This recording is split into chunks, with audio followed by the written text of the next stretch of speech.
Got a great panel here.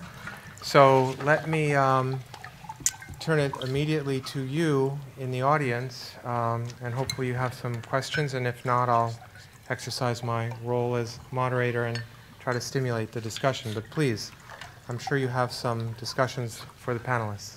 Yes, sir. Well, a research scientist at the Northeastern University and also research fellow at the University of Glasgow. I want to ask, I share with you, especially with the presentation of Paul, yeah, about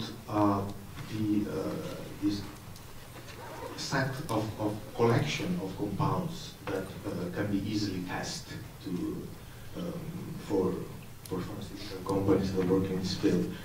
I'm a computational chemist, and sometimes I feel the challenge sometimes to get the compounds I want, because, for example, they collect a lot of compounds, but they are not available. Like, for example, for chemical, you know, a very big list of compounds, but they are not like ready to test. So sometimes it would be good to actually maintain this database that consists of compounds that are easy to test and are easily accessible, not that the companies sometimes keep it for themselves. So I would like to share with you this group. Thanks, and just for clarity, that's to test in a physical sense in a screen. Yeah.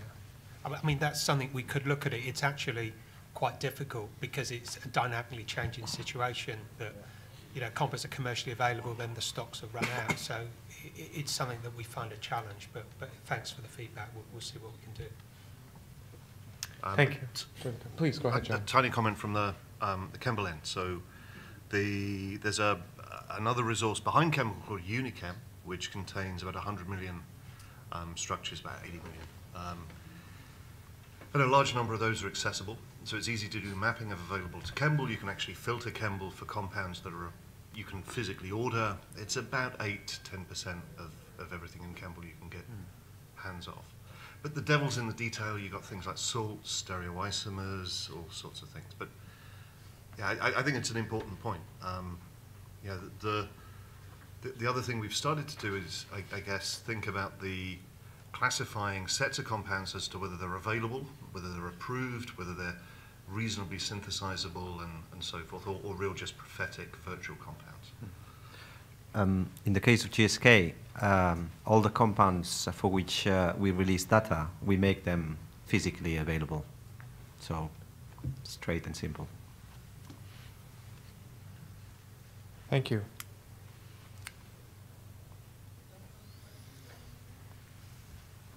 Cynthia Dugan, US, in Singapore. Yes, do any of these databases have toxicology information? That seems to be a rate limiting step to get into first in human. So it'd be awfully nice some information about that in the public domain. You're the most likely. Yes. Yeah. Sorry. So we store a lot of, well, one of the issues, I guess, with toxicology is you've got to have reasonable exposure of your compound in an in vivo setting. And so getting the exposure, you've got to do a lot of lead optimization and medchem to get there. So the number of compounds for which you've got reasonable tox data is very small. We've snaffled up what we can. There's some great projects out there, things like TG Gates, the NIEHS in the States have got a lovely data set of in vitro and animal-based tox data as well.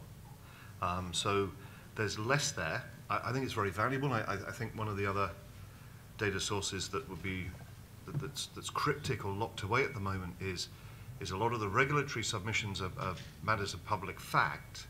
So depositions to NDA applications, submissions to the EMEA. There's a lot of molecular data there, but it's just not accessible. So we're looking seriously about trying to dig that out and make that open as well.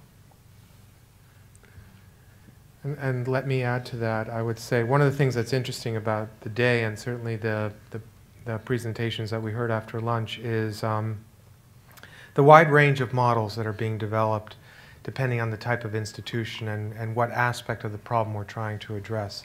So in the case of WIPO Research, I would say certainly in terms of our database, which I'm thinking of Michael Pilastri's comment about Excel not being a data set, in a way, the WIPO Research database is not really a database as such. It's more a catalog of assets. But so we, for example, do not list that kind of information. But what we offer is by helping providers and users establish each other's bona fides through the partnership hub, we make it easier for a company or some other institution that's developed a compound to give that information to a researcher. And again, you all are research scientists, so you know this better than I do. Often the value in science is knowing, what road not to go down. And there are several of our collaborations or communications that have been facilitated through WIPO Research, where research had an idea for a certain path to pursue, talked to somebody else who owned a compound or a similar compound, had tried that, and said, no, that's a dead end. So it saves months and months of time if you know in advance what the answer is. And that's, again, one way that we provide that information is through the direct one-on-one collaborations or communications. So even though the information isn't publicly available just by going on the website, it is accessible.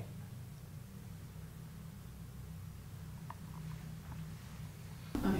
This is Roxanne Kenzie from Nature Medicine, and this question came to mind particularly in the talks that John and Michael gave, but I wonder if anyone else has things to add. My question is really how all of you are working with the technical side of this when you're building databases or platforms to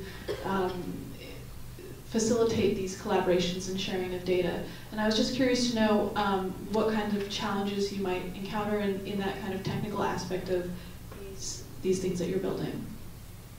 Mine is the least technically required. It's not, as I mentioned, it's all chemist proof. So you basically just upload data and you look at data. The issue for us, John's going to have a lot more to do, but to talk about probably than me, but one of the things for me, just maintaining my own lab's database, right? So just the dozen or so people, is curating the data. So when people upload or people provide data, I always have to clean the spreadsheet before I can upload it. Or I get structures to register and they have some error. They don't have the salt included and stuff, and I end up manually curating that. That's going to be something that is not easily, growth is going to make that a lot more work, such that it's not trivial. It's probably going to require a person to do it, someone to maintain it and make sure that the database is actually useful and not full of errors. Dr. Holtz? Well, Yeah. maybe I can say about it as well, because I'm from CDD, which is providing the world. And I've worked for software companies for many years. So scalability is usually a huge problem. So you start to promote your tools and ask people, invite people to participate, and then the software doesn't perform, then of course people will turn away. I find compliance and the culture of compliance is of immense importance. So if you're asking people to share data with each other, then that requires a level of trust. And that usually is established through a culture of compliance. So you stick to the rules. You do share, I think, everything that Mike mentioned in his talk as well. So somehow making the usability of the software help compliance and the culture in a collaboration. So it's performance as well as usability for the software makers. And then, of course, it's, the security issues are huge. So how do I establish trust as a software maker that people feel, yes, I can deposit my data here and I'm safe. My data is relatively safe, especially with what was in the media recently, right? Especially in Europe, a lot of people are saying to me, well, what about the, how safe is it? Who else is listening? Who else is reading my data? And that's something, of course, that you can't answer. But you can take measures, and the NIH does have certification procedures as well. So there are help to prove compliance. But if you ask me personally, having worked in software for a long time, compliance usually breaks down at the personal level. So in my opinion, having a culture, promoting a culture where people will comply to the rules and trust the environment usability. So the more easy it is to use, the more people will do what they are supposed to be doing. And I think those are the challenges from the technical and from the software maker point of view. Thank you. So a couple of comments on the technical aspects of the data itself. So I guess we've probably all seen some papers that have shown that in particular in vivo compound-based results are very irreproducible, at least those that are reported in the literature, like 60% can't be reproduced or something. And people, yeah, they say, is this fraud, or is it just poor experimentation or whatever? I think part of it is our current process of reporting results doesn't allow enough specification in the journals for people to reproduce the experiment. And there's always pressure on space and so forth, and even supplementary material now you can't put everything in. So I'm really excited about some of the things that are coming out of say, Stefan Schurer's lab in the States. He's developing this bioassay ontology, which gives a really very sort of concise framework to define assays, and hopefully will lead to better reproducibility. We see this with even things like log-P assay. You can do this in a lot of different ways, and so the same compound in a different lab will give rise to different endpoints. We look at the differences of the same compound, nominally the same assay, across this cascade of biochemical, through cell-based, through to in vivo data, and by the time you're up at the in vivo level, you often get dose response curves that are 100-fold offset, probably because of minor differences in the animal strains, or the food, or whether they were dealt with by men or ladies or whatever in the experiment. So there's a lot of variables that are there, and I think the more we capture those, the more we can reproduce and extend the work of others. Thank you. Yes, sir. It's working? Okay. Hi, my name is Paul Horrocks from Keele University.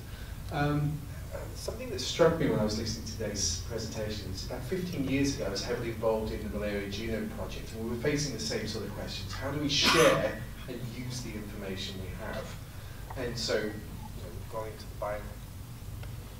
We've got is that working? Okay, usually I just shout, it's easier. We have a fantastic tool now, a bioinformatic tool that we share, and it's growing and it's getting larger. But one thing that's striking us now is it's about sustainability of that resource. Now, I mean, John certainly touched on that today when he was talking about the renewal of his grant. There's lots of innovations here. Getting them together and actually having that sustainability for the next 20, 50, 20, 25 years, which is realistically what we're going to need. What's your views on how we can do that? And my apologies for cutting in and out. I usually shout, it's easy. Well, that's a $1 million question. No, actually, you need more than $1 million. Yes. Well, that's I'm dating myself, yes. It keeps me up at night actually thinking about this, right? I mean, it took us 3 months to raise $25,000 with crowdfunding, so that's not going to work, right? I mean, for our perspective, for our model, we're hoping that we can do this as a proof of concept experiment with the seed money, and then convince a funder. By the way, I don't know how you would get NIH money for this. Like, they don't generally do that, and I'm pretty sure based on my conversations with the Gates Foundation, they don't like to fund this kind of stuff either. So I don't know the answer to your question. Thoughts are welcome. Yeah. And I'll be passing the hat later. Yeah. Others? For me, I guess the backstop of open data is that there will be copies. So if Kemble wasn't funded, there would be a static snapshot of the database that would be on thousands of servers around the world, and it would be, someone else could pick it up if the funding environment changed. So I think we need to think about robust mechanisms. I think in Europe, there's a number of infrastructures for data, data funding security, sustainability. I guess the one closest to my heart is this Elixir project, which is trying to bring together European infrastructure funding for life science data. But it's a very complicated process. Everyone says it's a good idea, but getting real cash on the table is very tricky. At the end of the day, people talk about hybrid models of the commercial sector should pay for things and it should be open to academics. I don't think that's really tenable. I think you just need transparency, equivalence of access for everyone, and try and really build sustainability on the back of that. Is that the idea that it has to be a common base to the data so that you can utilize one of these GUS type mechanisms that is searched? Because if you can't search the information, then it's just a static resource. Static resources, you know, it's very difficult to utilize those in an exploratory sort of scientific approach. It has to be dynamic, evolving, and searchable. I think that's always going to be the challenge. I think more importantly, it needs to be distributable. You need to take your own copy.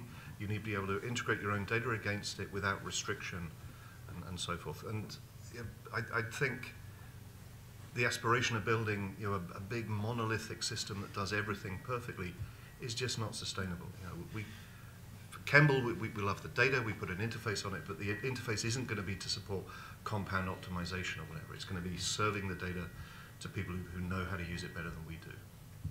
You can claim that the database is the cheap part of the story. With sustainability, I'm looking a bit as an outsider. I'm not a drug discovery researcher, but what I'm seeing is that these collaborative models that are being tested and established in the neglected disease area, I would hope, but I don't know, maybe the people in pharma can answer that. Is that going to be something that's going to be picked up by pharma as a model for drug discovery in the future, and that will then establish, hopefully, best practices, format exchanges, and things that will help people to move forward and still look back in 20 years' time and say, wow, we are still using data that we generated 20 years ago in those first projects. That would be my hope. So there is an appetite within industry to extend some of the practices that we have seen today to other therapy areas. I can respond certainly for GSK, but I can see that in other companies that the same trend is developing. So I think that for the time being, as long as the rest of the therapy areas have not embraced that, we have an opportunity to explore, and I think we'll have the support from not all, but maybe some funding agencies and some pharmaceutical companies. Maybe it will not be enough, but we have to try.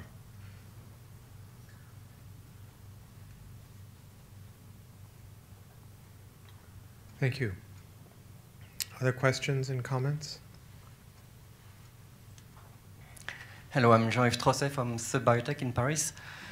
You mentioned about missing data and missing compounds which are inactive compounds.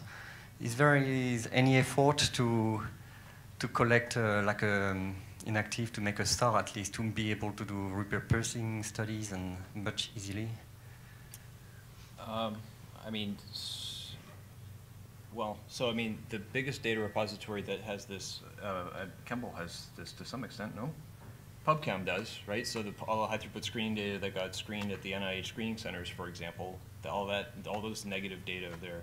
The ones I'm most concerned about are the medchem stories that are never told, right? I've had a paper rejected by a whole bunch of journals, and it's because we didn't get a 1 nanomolar compound that's super selective, right? Yeah. We got to tell the story, because someone may do the same thing and waste all kinds of time. So we need to have, as a community, a way to get that data to the public. Yeah, exactly. Yeah.